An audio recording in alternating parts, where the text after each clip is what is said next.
sobre todo en lo que vea Ley de Ingresos del Estado, Código Fiscal y Ley de Hacienda del Estado, ¿no? Es importante que conozcan los cambios porque se incorporan nuevas obligaciones que ya entraron en vigor y que a partir de la declaración que se presente en febrero para efectos de impuestos estatales ya estarían obligados a presentar su declaración de pago.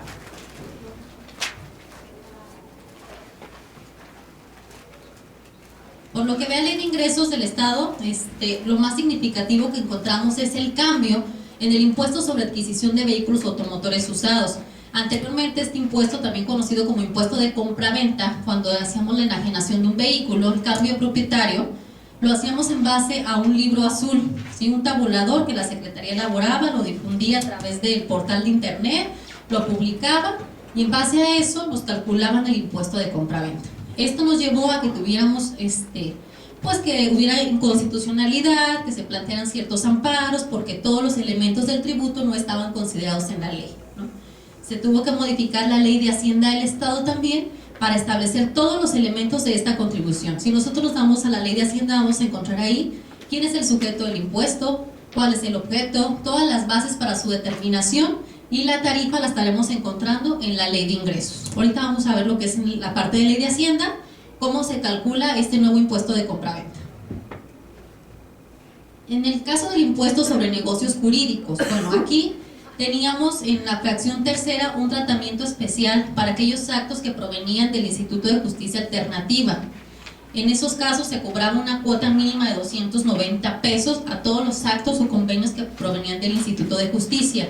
Con las reformas que aprobó el Congreso del Estado, nos tendremos que ir a la tasa general del 1% sobre el valor de la operación. Entonces aquí es importante que aquellas operaciones que teníamos pendientes o que vamos a presentar para efectos del pago del impuesto sobre negocios, pues ya no le aplicarán la cuota mínima de 290 pesos, sino que serán el 1% sobre el valor de la operación. En el caso del impuesto sobre nóminas, subsiste el estímulo para aquellas empresas que contraten nuevo personal, que generen empleo en el Estado, que contraten a personas adultos mayores, recién egresados de las universidades, podrán acreditarse este impuesto el primer año hasta en un 100%. Ya se dieron a conocer las reglas, están publicadas en el periódico oficial del Estado en días pasados. Tenemos la fecha el 30 de enero, se encuentran las reglas para poder hacer uso de este estímulo. Este estímulo sí conviene cuando generamos nuevos empleos o que hay no necesariamente tiene que ser una empresa de nueva creación, ¿sí? Si generamos nuevos empleos, hacemos el esfuerzo, una inversión, podremos hacer uso de este estímulo en el impuesto sobre nóminas. La única condicionante que se está estableciendo ya en este año para 2017 es que soliciten este estímulo dentro del mismo ejercicio fiscal en que se dio origen del beneficio. Anteriormente teníamos los casos de que 4 años después venían con la autoridad, sabes que yo hace 4 años hice una inversión, pagué mi impuesto sobre nóminas completo, entonces vengo a pedirte la devolución. Para 2017 únicamente aplicará si lo pides dentro del ejercicio fiscal, ¿sí? No importa que sea hasta el 31 de diciembre, pero sí es importante que lo hagan dentro de 2017. En el caso de movilidad y transporte, pues bueno, ya más de los que están aquí yo creo que ya se han dado cuenta que el derecho de refrendo se modificó lo que son los descuentos. Sin embargo, en una iniciativa posterior se amplió el plazo para que paguen el derecho de refrendo vehicular con descuento de enero a abril, podrán pagarlo con el 10% de descuento, ¿no? Incorporando también al pago pues la cuota adicional que fue aprobada por el Congreso relativa a la Cruz Roja.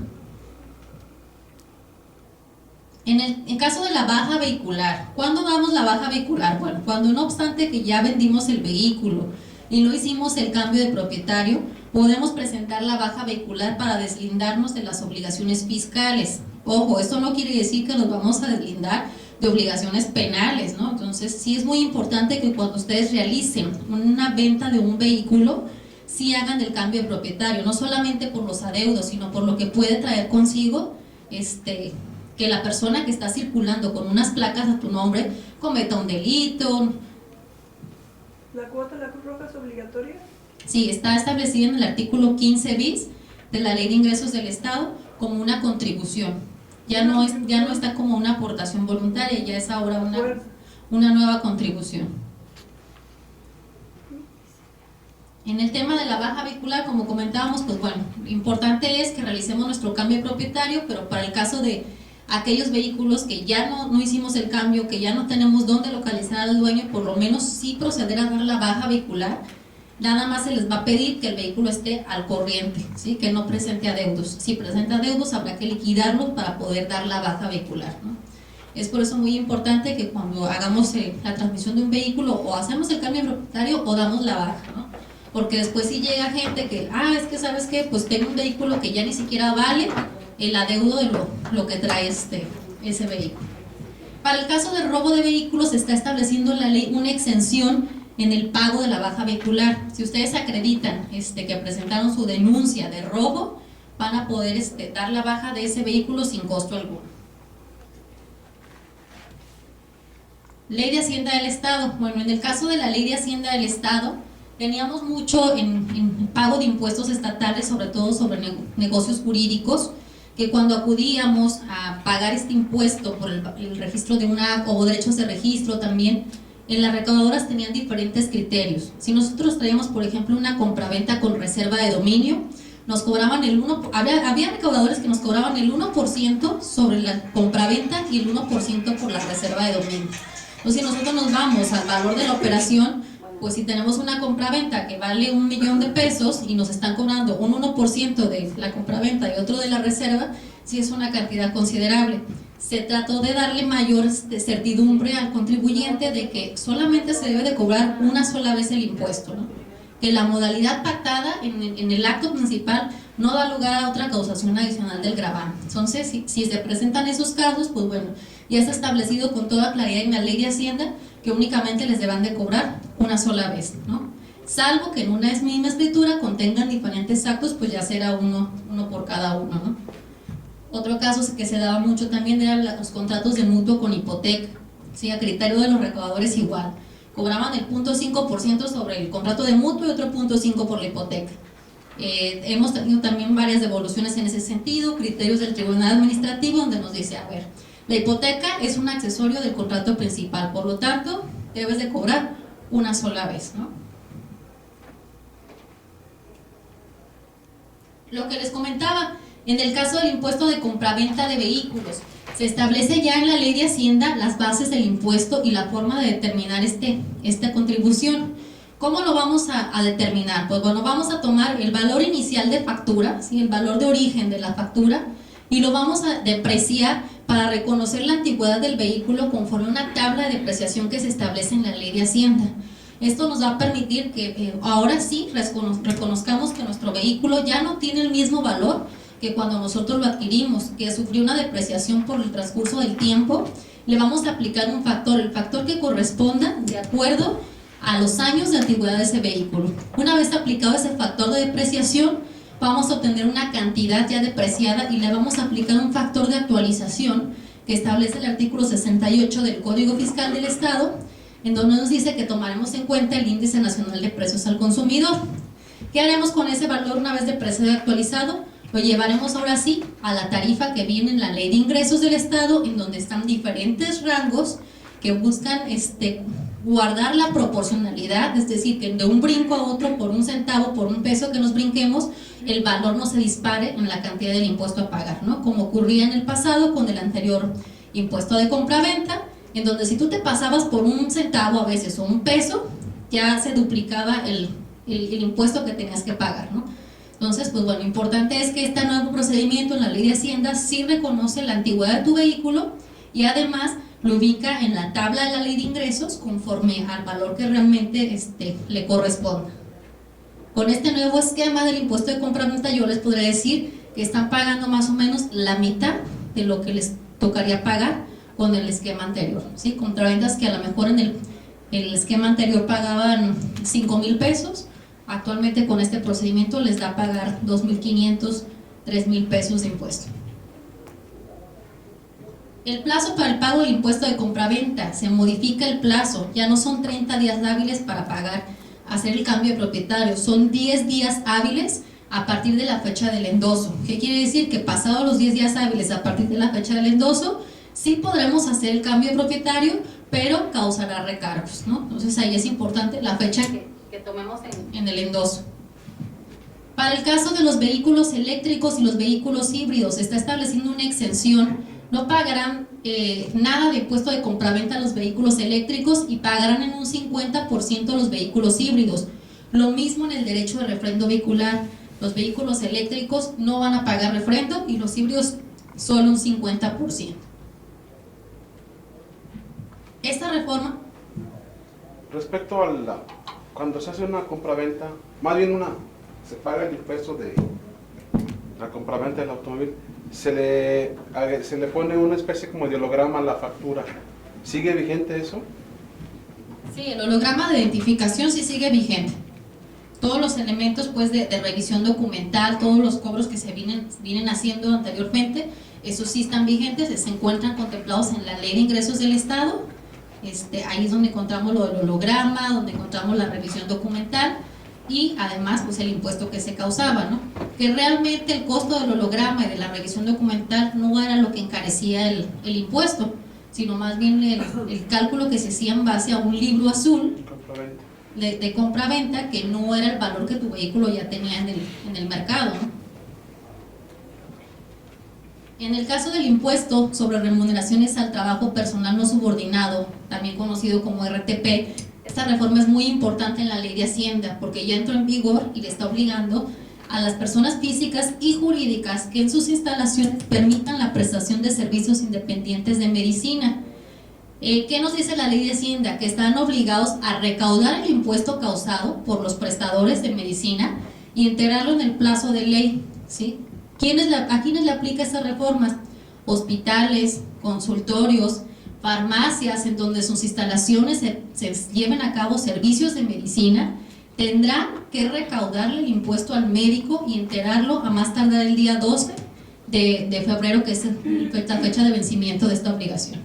No es el caso de un arrendador que le renta el local a un doctor y tenga la obligación de retenerle por ser el arrendador. El arrendador estaría en el régimen de arrendamiento, digo, no se convierte en una clínica, no es en un hospital, salvo que el que lo rentó, digo, sí funja como hospital, pues esa persona que está rentando como hospital, que el local no es suyo, el dueño del hospital, el arrendador, tendrá la obligación de retenerle al médico. Pero en los casos de arrendamiento no, bueno, la reforma va más enfocada a que si en las instalaciones se prestan servicios de medicina, entonces sí, los hospitales o las clínicas o consultorios donde se llevan cirugías ambulatorias, ellos tendrán que retenerle el impuesto al médico, ¿sí? ¿Por qué se da esta reforma a la Ley de Hacienda? Pues bueno, habrá quienes digan, yo soy médico y siempre pagaba mi 3%, pero también teníamos muchos otros casos en los que no estaban pagando el 3% de este impuesto de RTP, ¿no? Nosotros como pacientes lo podíamos constatar al acudir a un hospital donde nos practicábamos alguna intervención quirúrgica y cuando llegabas a la caja del hospital te decía, son 100,000 pesos, yo te voy a dar una factura únicamente por 70 y los otros 30 son los honorarios del médico. Yo te los cobro, sin embargo te doy un recibito provisional por esos 30,000 pesos de honorario del médico y en la factura electrónica o el CFDI pídeselo al médico. ¿Cuándo nos daba el médico el comprobante? Nunca, ¿no? Entonces lo que se está también buscando es que tanto el paciente va a obtener como la totalidad de lo que realmente pagó en su factura y el médico va a estar obligado ya por medio del hospital a hacer el pago del impuesto, porque el hospital antes de que le liquide sus honorarios al médico tendrá que hacerle lo que es la retención del impuesto, ¿no? ¿En el caso de médicos veterinarios se aplica también? Ahí sí digo, dice servicios de medicina, creo que va más enfocado en lo que es humano, medicina humana. No me han confirmado por parte de la Dirección General de Ingresos, que fue la que estableció estas reformas, algún otro criterio. Porque no dice exclusivamente humanos. Sí, no dice humanos, pero sí, hasta donde yo sé ahorita las personas que están obligando a inscribirse son a los hospitales y clínicas donde se da servicios de salud a humanos, ¿no?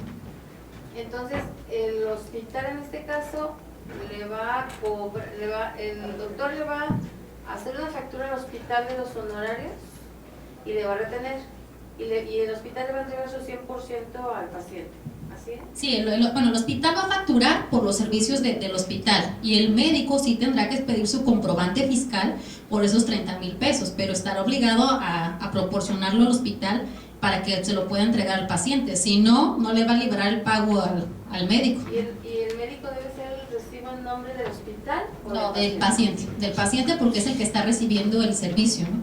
Ahí sí hemos tenido a lo mejor algunos casos en donde nos han comentado, oye, pero si yo soy el hospital y me estás obligando a retener el impuesto, ¿qué pasa si el médico me dice que ya le pagó a el cliente por fuera, ¿no? El paciente por fuera. Bueno, entonces se está trabajando en unas reglas de carácter general que se dan a conocer en los próximos días, en donde la Dirección General de Ingresos, pues tomando en consideración todas esas vertientes, inquietudes que han manifestado los contribuyentes, está normando, ¿no?, qué se podrá hacer en esos casos, ¿sí? Por ejemplo, el hospital, no obstante que quiere cumplir, el médico le dice, ¿sabes qué? Yo no le cobré, fue gratuita la cirugía, o bien yo ya me arreglé con él por fuera, muy bien, no te voy a retener el impuesto, pero conforme a la bitácora de salud que ellos llevan, están obligados a registrar las intervenciones de los pacientes, le van a informar al Estado, ¿no?, que tal día ese doctor operó en esas instalaciones, y ya el Estado entonces tendrá que comprobar con el médico si efectivamente enteró el 3%, porque la obligación subsiste, ¿sí?, independientemente de, no solo aplica para hospitales. Si es un médico, está obligado al pago del RTP porque está exento del IVA, y conforme al sistema de coordinación fiscal, todo aquello que está exento de IVA, el Estado lo puede gravar con impuestos locales. Entonces, este impuesto de RTP ya lo venían causando los médicos, ya estaban obligados a pagarlo por los servicios de medicina, ¿sí?, que tenemos pocos los casos que lo estaban haciendo, porque pocos son los médicos también que cuando tú vas a una consulta te dan tu factura, ¿no?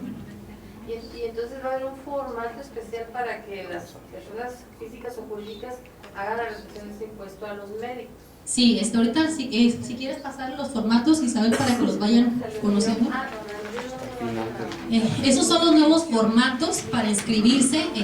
Habrá que solicitar una cuenta, ¿sí?, una cuenta en el registro estatal. No importa que a lo mejor ustedes pues si soy un médico y ya tengo un registro estatal, pero el hospital tendrá que solicitar su cuenta estatal como recaudador del impuesto, ¿sí? Ahí le estamos acompañando un formato de inscripción, el cual también se encuentra disponible en el portal de la Secretaría.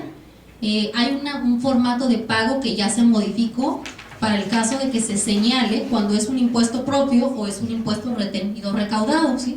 Puede darse el caso también de quien esté en múltiples circunstancias, que por ejemplo sea un hospital y el hospital tiene trabajadores, ese hospital estará obligado a pagar el impuesto sobre nóminas también, que se causa por tener personal subordinado a su cargo, pero también estará obligado a ser recaudador del impuesto del RTP del 3% por los servicios de medicina que presten ahí los médicos en sus instalaciones, ¿no? Entonces, en el formato de declaración ya vienen los campos para señalar cuál fue el impuesto que causaron directamente, qué tipo de impuesto y cuál fue el impuesto retenido, que se lo podrán acreditar también. ¿Y el hospital de dónde va a tomar la base para la retención? ¿De la factura que expide el médico? ¿De la palabra del médico? No, tiene que expedir el comprobante el médico para que pueda tomar la base y aplicarle la tasa del 3%. Por eso ahí ¿mande? ¿Le debe dar una copia al hospital de esa factura? Tiene que entregarle la factura original para que se la proporcione al paciente, porque al final de cuentas el paciente liquida los honorarios en la caja del hospital, ¿no? Entonces tendría que estar recibiendo su comprobante original, o si no, cuando menos una copia, y que posteriormente el médico le entregue la factura, pero sí se tendrá que generar el CFDI. Sí, pero el hospital, ¿con qué se debe quedar como para soportar su base de retención?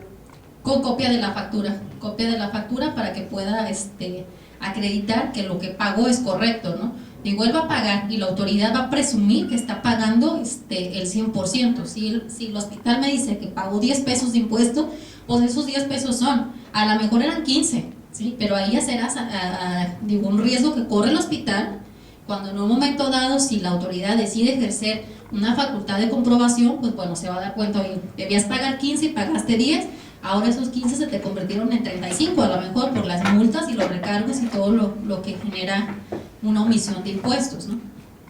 Por acá el señor tenía... El pago sobre lo mismo, el pago lo debe hacer el retenedor, ¿verdad? Sí, el pago del impuesto lo va a hacer el retenedor, recaudador, como le denominemos. él es el que va a hacer el pago, ¿sí? Y entonces antes de liquidarle los honorarios al médico, en este caso tendría que hacerle la retención correspondiente. Y le tiene que dar una constancia de retención. Así es, también en los formatos que les proporcionamos viene ahí una constancia de retención y o recaudación que aplica para el impuesto sobre nóminas y aplica para el RTP. Esa constancia, el retenedor o recaudador estará obligado a entregarle al médico, en este caso, su constancia de retención, en donde le dice, bueno, pues tenías que pagar 1,000 pesos de impuesto, aquí está tu constancia con el desglose de lo que yo te retuve. Esta constancia es por evento, por recibo. Así es por recibo. Es individual, así es, por cada operación. Así es. Y el médico se va a disminuir ese, y hay algún renglón para que se haga la disminución de ese retención. Sí, el médico tendrá que presentar su declaración de RTP por los servicios independientes que él preste en su consultorio, pero cuando haga el cálculo de su impuesto va a poder acreditarse esa cantidad que ya le retuvieron. Es por eso muy importante que el médico cuente con su constancia de retención para comprobar que tal hospital o cierta clínica ya le retuvo una parte de impuesto, ¿no? Igual, para efectos fiscales federales, pues también tendrá que contar con su CFDI y con sus constancias respectivas, ¿no? Se está ahorita haciendo las adecuaciones para que en el momento en que ustedes presenten su pago, venga todo el desglose en la factura, que es alguna de las inquietudes que han tenido también los médicos, de ok, ya el hospital le pagó mi impuesto por mí, sin embargo, yo qué evidencia voy a tener en mi factura electrónica de que venga el desglose de que la base del impuesto era cierta cantidad y el hospital me retuvo tanto de impuesto y por lo tanto mi cantidad a pagar fue cero o pagué nada más la diferencia, ¿no? Ese desglose debe de venir en su factura electrónica, en el CFDI que obtengan de la Secretaría, que es en lo que también estamos en las últimas adecuaciones, ¿no? Perdón, entonces el hospital retiene al médico por haberle rentado las instalaciones. Él cuando le factura, le van a retener también porque es una persona moral. Pero si esta persona moral está en México no tiene los estatales, que no tiene una fiscalía del Estado. A ver, otra vez me repite la pregunta, por favor. Sí, el médico factura a una empresa que está en México y esta le retuvo. Entonces, allá no hay lo estatal, pero hay alguna fiscalía del Estado para que allá pague. Es que en este caso los retenedores sí tendrían que estar domiciliados en el Estado, es a quienes les va a aplicar. Si el hospital está en México, no le va a hacer ninguna retención porque la legislación es estatal nada más. Pero no es el caso del hospital, sino él al expedir su factura. Si el médico está domiciliado en México, pero viene y presta servicios en Jalisco, ahí sí va a estar obligado al pago del impuesto, porque la ley nos dice que independientemente de donde esté domiciliado, si los servicios de medicina se están prestando en el Estado, tendrá que presentar su declaración y obtener su cuenta estatal, porque puede ser que ese médico opere en el Estado de México, que opere en Aguascalientes, que opere en Colima, sin embargo, en cada estado, pues tendrá sus respectivas obligaciones, ¿no? Para ella no es suficiente tener su constancia, ya si Va a tener su constancia de retención y su factura, que es lo que le va a permitir en un momento dado a él hacer exactamente. independientemente si los otros hicieron el pago o no. Así es, él tendrá que tener su comprobante, así es, su constancia. Ya en un momento dado la autoridad podrá ejercer facultades de fiscalización para ver si el hospital, la cantidad que le retuvo es lo correcto, si no, a quien le va a imponer las multas correspondientes es al hospital, porque a él estableció la obligación de recaudar el impuesto.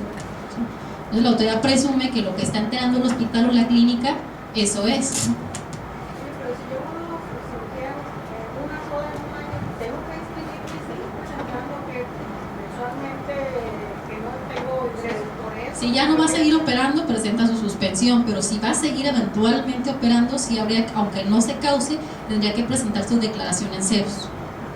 Igual que en materia federal, si nosotros estamos dado de alta en un régimen y seguimos teniendo actividad, aunque sea eventual, las obligaciones siguen corriendo. Nosotros, tanto en materia federal como estatal, debemos de presentar nuestras declaraciones en ceros si no obtuvimos ingresos. Y si no, en dado caso de que ya no estamos operando esa actividad, dar la suspensión de actividades.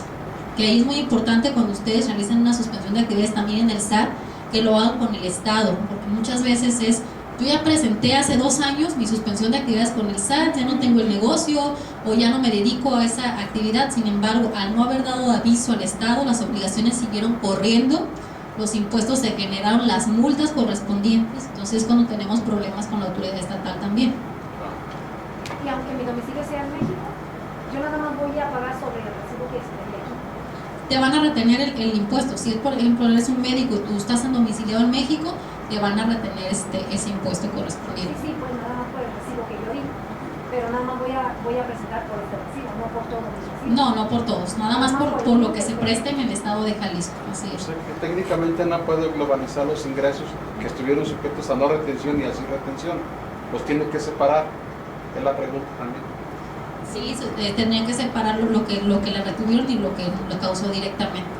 Sí, porque por ejemplo, si obtuvo 200,000 pesos de 3 operaciones y 2 sin retención y 1 con retención, nomás se te habla que tuve retención para efectos del Estado. Para efectos La del Estado, federación sí es es. otra cosa. Así, la federación es independiente. Entonces, Oye, y ahora una pregunta, ok, ya me hicieron la retención aquí, ¿yo la puedo acreditar en otro estado si ya me la hicieron aquí?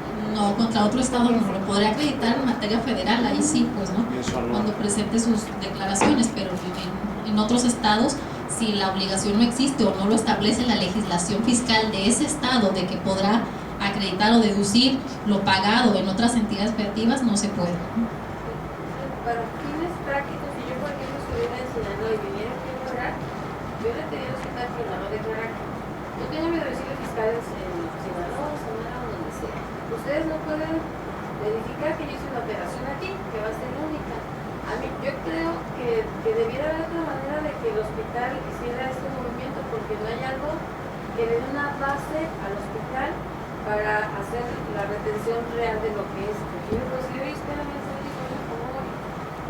Es que ahí, si el hospital, por ejemplo, le hace el favor, él se convierte en responsable solidario, que vamos a ver también esos supuestos en el Código Fiscal del Estado, en donde, ok, yo te la fié, yo te la perdoné, pero entonces asumí esa responsabilidad. Y si el Estado se da cuenta, porque hay una bitácora, hay un registro, y esa bitácora le estará proporcionando informes a la autoridad estatal, se va a dar cuenta que ese día se practicó una intervención, y si no tiene la manera de acreditar de por qué no le retuvo el impuesto, él va a ser el responsable de asumir el pago, de no solo de lo que debió de haber pagado en su momento, sino también de las multas correspondientes, que en el caso de multas por retenciones se modificó también el Código Fiscal del Estado, equiparándose con el Código Federal, donde la multa ya es de un 50 a un 75% del monto de la contribución omitida.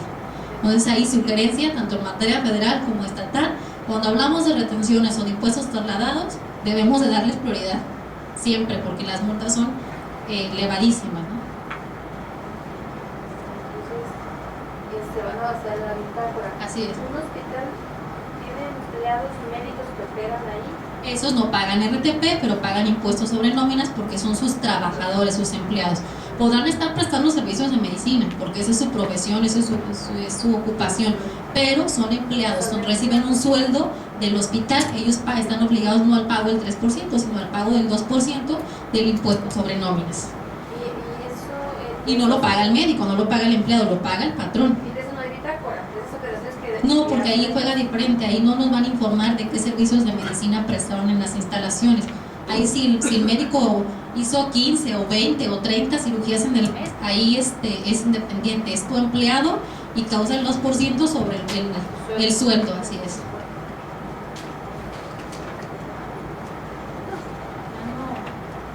No, pues que se cancela. Aprovechando el hueco, licenciada, entonces es obligación del médico independiente llevar esa bitácora, ¿es obligación? No, el hospital conforme a la Ley General de Salud tiene que llevar Pero una el bitácora. que tiene su consultorio, No, él simplemente, si en su consultorio facturó determinadas consultas, tendrá que pagar su 3% por esas consultas. Más aparte, va a tener lo que le retengan los hospitales en donde lleva a cabo intervenciones. pero hablo específicamente el que sea esté independiente nada más. El independiente que no practique ningún procedimiento en un hospital está obligado al pago del RTP del 3% por los servicios que preste de medicina, Sin obligación de bitácora. sin obligación de bitácora, porque la ley nos dice que en ese RTP estarán los comisionistas, los miembros del consejo de administración, los médicos. Entonces él estará obligado nada más a su pago normal, como lo debió o lo debe de venir haciendo, ¿no?, hasta antes de esta reforma. Aquí es donde les comentaba, en ese formato de declaración de impuestos estatales, ustedes lo podrán encontrar en el portal de la CEPAF, en el apartado de trámites y servicios en línea, pago de RTP, qué necesito para realizar este trámite, y podrán descargar el formato de pago correspondiente. Que también ya se los proporcionamos ahí en una copia, pero que lo van a estar requiriendo, ¿no? En el caso del impuesto de sobreremuneraciones, pues como comentábamos, dentro de las obligaciones que se están estableciendo en la ley de Hacienda es generar la constancia de retención o recaudación, y también va a haber una obligación nueva que se establece de presentar declaración anual informativa para retenedores y recaudadores. Esta se presentará más tardar en el mes de febrero, pero de 2018, ¿sí? Estamos trabajando en elaborar un formato de declaración anual para que ustedes ya nada más tengan que consignar en los campos la información necesaria. ¿Se va a presentar por internet o físicamente? Se está trabajando también en el desarrollo tecnológico, por eso es que se va a presentar hasta febrero de 2018, para que la puedan presentar por internet. Ahorita de momento, si ustedes quieren hacer el pago de RTP como retenedores o recaudadores del impuesto, únicamente se puede hacer en ventanilla, o sea, únicamente en las oficinas de recaudación. Se está trabajando para que en los próximos 2 meses, 3 meses a más tardar, ya pueda estar también el pago por internet, como lo venían haciendo quienes pagaban el impuesto sobre nóminas o el RTP. En el caso del impuesto sobre nóminas, aquí viene otra reforma importante que también trasciende a quienes tengan la subcontrata en personal, ¿sí? Se está estableciendo en la ley de Hacienda que las personas físicas o jurídicas que reciban la prestación de servicios de personal estarán obligados a retenerle el impuesto sobre nóminas a la prestadora de servicios. Aquí no nos dice si la prestadora es outsourcing, insourcing, si pertenece al mismo grupo de empresas. Nos habla únicamente de recibes la prestación de servicios, retienes el impuesto. Entonces aplicaría aún cuando sean empresas de nuestro mismo grupo, ¿no? Estaremos obligados a retenerle el impuesto sobre nóminas.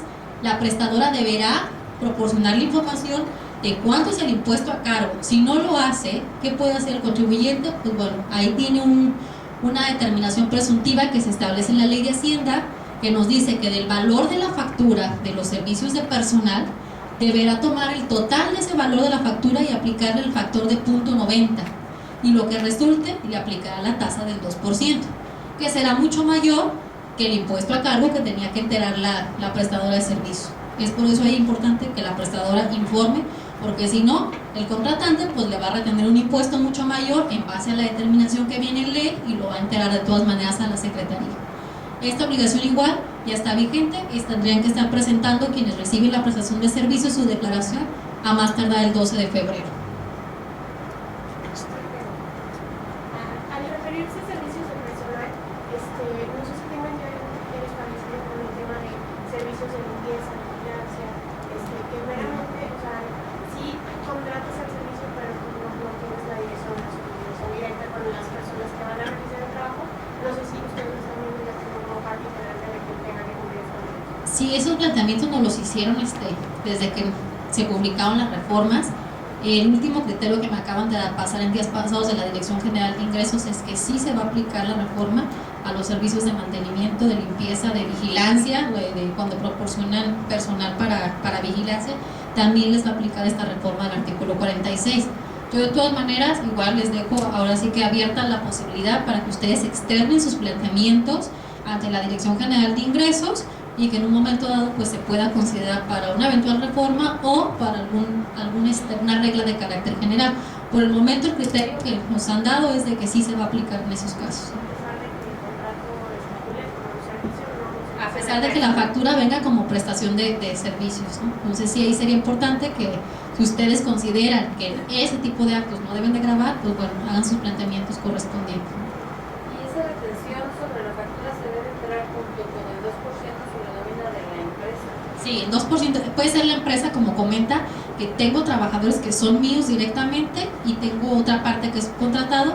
En ese formato de pago vendrá el apartado correspondiente de lo que es el impuesto que causó directamente ese 2%, más aparte el que le retuve a la prestadora de servicios. Entonces a lo mejor son 20 pesos que yo causé directamente de impuesto, más otros 15 que le retuve a la prestadora, y tendré que pagar 35 pesos, pero 15 realmente no eran míos, pues es lo que yo le retuve a la prestadora de servicios. Y eso que le retuve la prestadora de servicios ya no lo va a pagar. No lo va a pagar, pero sí tiene que presentar su declaración, aunque le salgan ceros o le salga con diferencia por otros empleados que tengan la prestadora de servicios. Debe descontar eso retenido.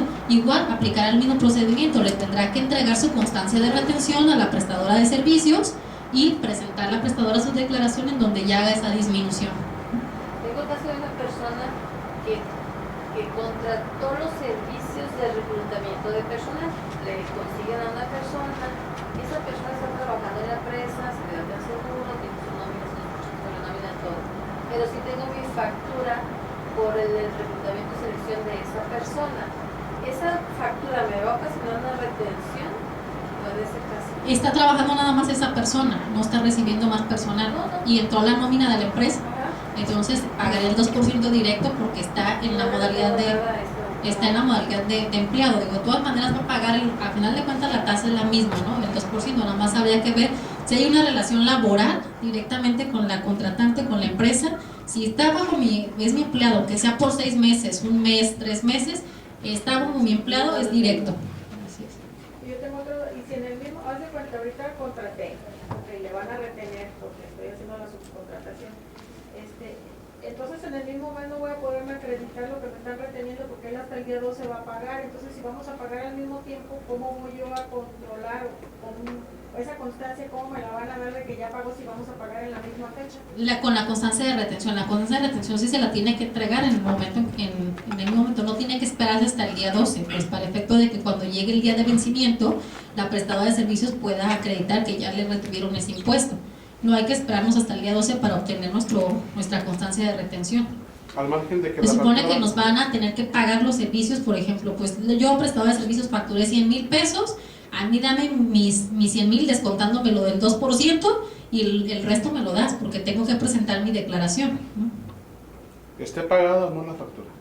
Esté pagando la factura, así es. Tú pagas el Porque yo ya te pagué el impuesto y ahí el responsable solidario para efectos del Estado es el retenedor. Si el retenedor, no obstante que le retuvo a la prestadora el impuesto, no lo entera, pues bueno, ahí la autoridad no se va a ir sobre la prestadora de servicios, se va a ir sobre el retenedor porque él te lo cobró.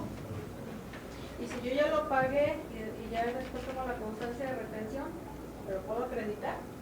Es que ahí en esos casos se supone que se da conforme a la ley hasta el momento en que se da la prestación, no lo pudo haber pagado antes. O sea, lo que haya, los impuestos pagados anteriormente siguen la suerte de hasta antes de la reforma, pues, ¿no?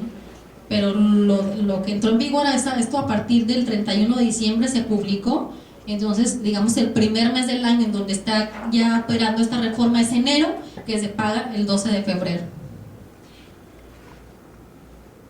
Si ya lo pago, pues ahí sí tendría que disminuirlo. Sí, porque si ya lo pagué, supongo, ya lo pagué y a mí no me entregaron la constancia porque yo no sabía esto, no la pedí o lo que sea, entonces ¿qué va a pasar con ese dinero que ya después me van a entregar? Ahí tendría, si ya lo pago, si se adelantó, tendría que acudir al Departamento de Impuestos Estatales para ver si le pueden aplicar lo que es la compensación para que le transfieran el dinero, ¿sí? O si no, le van a tener que pedir su devolución.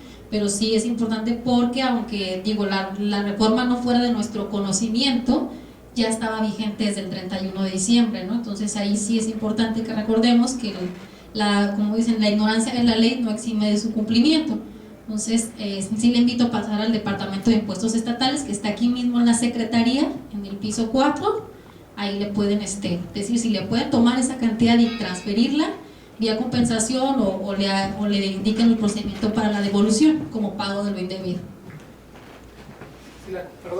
Si la compañía no tiene, usted lo puede comenzar a cobrar una insourcing, obviamente la empresa principal, podemos llamarlo de esta manera, no tiene empleados, también se tiene que registrar entonces ante ustedes para poder... Como retenedor, sí. retenedor, Si no tiene una cuenta estatal como contribuyente directo, no importa, tendría que solicitar una cuenta como retenedor. Aquí importante, hay mucha gente que dice, yo ya estoy inscrito en el registro estatal, ya tengo una cuenta estatal porque vengo pagando mi impuesto sobre nóminas desde hace tiempo por los empleados que tenía directamente. Debo de volver a inscribirme. No es tanto que deban volver a inscribirse, más bien tienen que solicitar otra cuenta estatal, ¿sí?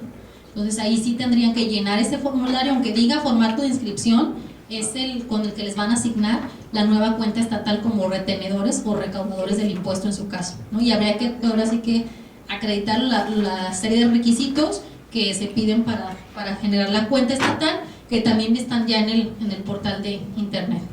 Ok, entonces ya tengo mi cuenta normal, podemos llamarlo así. Hay que pedirla de retenedor. Pedirla de retenedor. Gracias. Gracias. Y puedo entender lo que ahorita comentaban, que si hicieron el pago, no, bueno, era una opinión nada más, pero ahorita tampoco podemos hacer ningún pago Por internet puede pagar el normal, pero en el caso de los que ya tengan la doble obligación, pues bueno, no van a poder hacer el pago de la retención, sí habría que acudir directamente a la oficina de recaudación. Para los que nada más siguen pagando su impuesto sobre nóminas porque tienen puros empleados contratados directamente, eso sí lo van a hacer, poder seguir haciendo por internet. Lo mismo el RTP, el que ya lo venía causando los médicos por los servicios independientes de medicina, lo puede hacer por internet. Únicamente lo relativo a retenciones y impuestos recaudados ahorita se está trabajando en el desarrollo. Entonces es el 2% la retención. El 2% es sobre lo que graba al personal subordinado que tienes a cargo y aplica cuando contratamos servicios de personal. Y el 3% es el del RTP. De hospitales, así es. Una pregunta. Entonces, sobre la misma declaración yo tendré que enterar tanto el impuesto propio como la retención. ¿No se puede hacer por separado?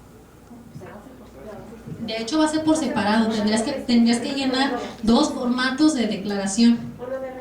Uno de retención y uno de impuesto propio. Así es, porque tienen cuentas estatales diferentes. Entonces, ahorita hasta el momento, como nos proporcionaron los formatos, no están adaptados, digamos, para que en el mismo pongan las dos cuentas estatales. Entonces, tendrías que llenar uno con la cuenta estatal del impuesto sobre nóminas que causas directamente y después otro con la cuenta estatal que te hayan proporcionado como retenedor. Entonces, ¿podría yo, si tuviera los dos casos, seguir pagando por internet el impuesto propio? Así es, y el retenido mandarlo a pagar a recaudadora, así es. Okay. Y ahora el otro lado a mí me retuvieron el impuesto, pues nada más, yo tendría que presentar alguna declaración, Sí. nada más la anual. Presentar de todas maneras la mensual. Aunque solo sea objeto de la retención. Sí. Y con la constancia venir y decir, esta fue mi base y aquí... Así es, te van a entregar un CFDI que venga en cero si es que ya no tienes que pagar una diferencia. Okay. Porque ese CFDI te va a servir a ti también en un momento dado para efectos fiscales federales. Disculpe, en el caso de que la prestadora no me emitió la factura con la retención, ¿me la tendría que volver a emitir la de enero para que yo pudiera enterar este impuesto? Sí, ahí también sí nos han comentado de que los CFDIs a lo mejor no tienen los campos de retención de este impuesto. Hay que acercarnos con los PACs, nuestros proveedores de facturas, para que consideren ese campo. Pero en este caso, bueno, si en la factura no, bueno, yo ya la ya te lo facturaron y no viene, no. hay que cancelar. Nada más hay que recordar que en términos federales también hoy para cancelar una factura se necesita el consentimiento del que recibió el servicio. Entonces el contratante, digamos, de los servicios de personal, pues tiene que estar de acuerdo en que se cancele esa factura para emitir una nueva. Sí, en el caso de emitirla yo poder pagar mi impuesto de enero, ¿no? Así es, Como ya la retención. con las retenciones correspondientes. No se pudiera ser retroactivo con el caso que está comentando. Obviamente ya cerramos enero, no hicimos nada, pero yo quiero cumplir con las obligaciones que me está estableciendo. Obviamente hago mis cálculos quizá de operación, me pongo de acuerdo con el prestador, sabes que te debe haber retenido cierta cantidad, yo ya lo entero y después se pueden hacer esos ajustes o se puede hacer hasta febrero esa doble retención. No sé si está permitido o es más es control interno. Hasta el momento no nos han dado autorización, digo, así valdría la pena, como les comentaba, que hicieran sus planteamientos ante la Dirección General de Ingresos, porque seguramente no será el único caso, habrá muchos en los que también igual no se dieron cuenta de la reforma y van a estar en el mismo supuesto, ¿no? Entonces, para que no les genere recargos. Yo ahí sí los invitaría a que presenten por escrito sus planteamientos en la Dirección General de Ingresos para que tomen en cuenta eso que ya ocurrió, ¿no? Sí, yo me refería que si yo cerro enero, obviamente yo como el que voy a pagar como retenedor, no le hice la retención al prestador, pero... Sí, ya salieron así esas facturas. Sí, yo sí lo pago, yo cumplo en el día 13, que va a ser el lunes, el último día para pagarlo, voy y pago como retenedor sin haberle retenido a la empresa, pues ya me arreglo con ella internamente. Ya sabes que las facturas de febrero te hago la doble retención. ¿No hay problemas de control interno o ustedes también? No, ahí sobre todo la factura la tendrías el problema no con nosotros. Al final de cuentas aquí vienes y lo pagas, ¿no? Ajá. Dices, yo te lo pagué, aunque ya después me arregle con él. El problema lo tendrías con el SAT, Ok, ¿sí? Porque ahí ya no tus facturas no van a estar bien, pues, ¿no? ok. Digo, con el Estado, pues ya viniste y lo enteraste, pero sí, para que también no te genere un problema con el SAT en un momento dado. Yo algo que yo te quiero comentar a los hijos, es que fíjate que bien difícil, nos dimos, o sea, no fue muy difundido esto. Yo hablé aquí y me trajeron como pelota de tiempo, nadie sabía si iba a haber conferencias, de qué se trataba la reforma social, me trajeron así un buen rato que hasta que ya por fin llegué con la persona, entonces digo, pues, y aquí mismo está la situación que ustedes no saben, imagínate nosotros, y luego que nos lo digan así tan rápido y que no nos den opciones, yo creo que sí se valdría, ¿no?, que hicieran algo para, pues, darnos la facilidad, si queremos cumplir, que nos ayuden, ¿no? Y no sé, también ustedes pueden ser portavoz de esto, porque Claro que sí, digo, ni hay nosotros formatos ni nada, entonces, pasamos la nota, pero yo sí los invitaría, digo, ya que la final de cuentas, digo, como área de asistencia al contribuyente, tratamos de acercarle los elementos a ustedes, pero no me corresponde la determinación de si será una prórroga o de se establecen otras facilidades. Yo sí los invitaría ahí, honestamente, a que presenten sus planteamientos en la Dirección General de Ingresos para que conozcan la problemática de ustedes que ya están en la operatividad, ¿no? Disculpa, y en el caso de que mi empresa tenga 2 sucursales, pero sea la misma razón social, ¿tendría que ser doble registro o sería uno solo? En el caso de las sucursales tengo entendido que los vienen manejando con juezas estatales diferentes, ¿no? Entonces sí, igual ahí van a seguirles dando también igual, pasan por el mismo procedimiento, ¿no? Ah, o sea, para hacer el registro de Tienen una cuenta estatal por cada sucursal. Por cada sucursal. Así es. Ok.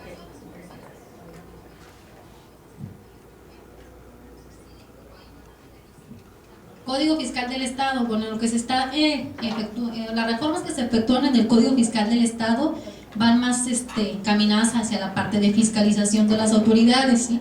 Se está estableciendo un nuevo artículo en el Código Fiscal del Estado en el que permite que la autoridad pueda llevar a cabo revisiones ágiles. Subsisten los procedimientos de fiscalización tradicionales que conocemos de revisiones de escritorio o visitas domiciliarias, en donde la autoridad tiene 12 meses para revisar y posteriormente otros 6 meses para determinar un crédito fiscal. Sin embargo, este 31C nos dice que en un plazo máximo de 6 meses la autoridad podrá llevar a cabo todo ese procedimiento. ¿Cuándo va a operar este tipo de revisiones? Cuando la autoridad ya no necesita 12 meses para revisar al contribuyente para saber qué omitió, sino que ya sabe concretamente cuál fue la omisión y sin embargo tiene que revestir y darle todas las formalidades de ese procedimiento. Por eso es que se podrá valer de este artículo 31C para iniciar un acto de revisión, ya sea de escritorio o visita domiciliaria, y en 6 meses haber concluido el procedimiento y determinarle un crédito fiscal al contribuyente. En el caso de suspensión de facultades de comprobación, pues bueno, se están estableciendo los supuestos cuando la autoridad podrá suspender una revisión que ya venía en curso. Esto es cuando el contribuyente se vaya a huelga, cuando fallezca o que se desocupe el local o donde tenía su negocio sin dar aviso a la autoridad, ¿no? En esos casos la autoridad suspende el procedimiento de fiscalización y lo va a reanudar hasta que se levante la causa que dio origen a la suspensión. Importante lo que comentábamos, los supuestos de responsabilidad solidaria. Se amplían los supuestos de responsabilidad solidaria en el Código Fiscal del Estado. Se están equiparando con los supuestos de responsabilidad que venían en el Código Fiscal Federal. Entonces, aquellos que comentábamos estén obligados a retener o recaudar contribuciones serán responsables solidarios si no lo hacen, ¿no? Y la autoridad podrá revisarles y determinarles en un momento dado el crédito fiscal. También serán responsables solidarios del pago de impuestos estatales los gerentes, los administradores únicos de empresas, miembros del consejo de administración, socios o accionistas, hasta por el importe de lo que vale su aportación en la sociedad. Es importante ahí que quienes fungen como administradores únicos de una empresa estén conscientes que si la empresa no se hace responsable del pago de sus impuestos estatales, también podrá ser responsable solidario. En un momento dado la autoridad va a iniciar un procedimiento, un acto de fiscalización y le puede determinar el crédito fiscal. ¿Cuándo se dan los supuestos de responsabilidad solidaria? Cuando la persona obligada no solicite su inscripción en el registro estatal de contribuyentes, cambie su domicilio sin presentar aviso, no lleve contabilidad, la oculte o la destruya, o desocupe el local donde tenga su domicilio fiscal sin presentar cambio de domicilio. Sí, esto ocurre tanto en materia estatal como federal, la responsabilidad solidaria, ¿no? Es importante ahí pues tener en cuenta los avisos de cambio de domicilio, que muchas veces hacemos la actualización de nuestro domicilio ante el RFC, pero nos olvidamos de que en el estado también tenemos que avisarle que ya no estamos en ese lugar, ¿no?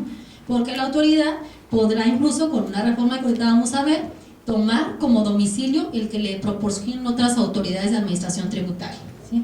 Ya si no te encuentro en el que yo tenía mi padrón estatal, pues te encuentro en el que me dijo el SAT, o en el que me dijo el IMSS, o en el que me dijo el Infonavit, ¿no?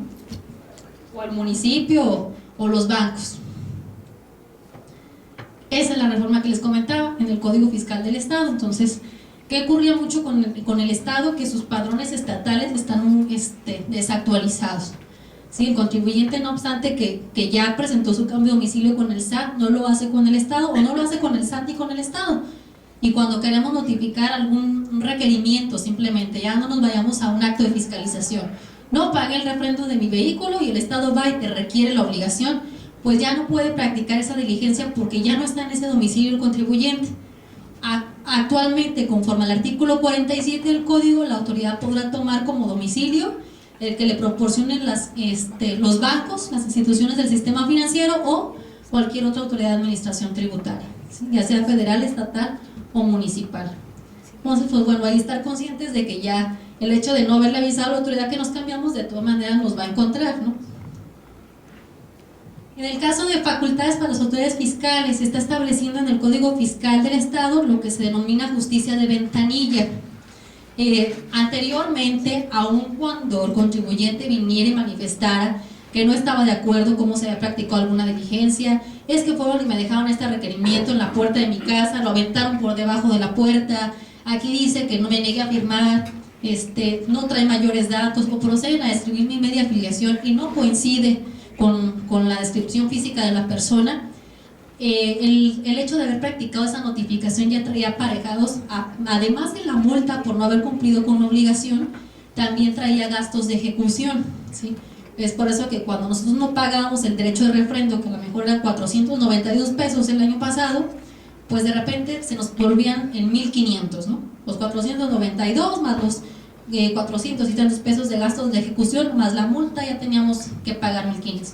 Oye, yo estoy consciente, había gente que decía, no lo pagué el refrendo en tiempo, múltame porque efectivamente no cumplí con mi obligación, pero no me cobres 400 pesos de gastos de ejecución porque el ejecutivo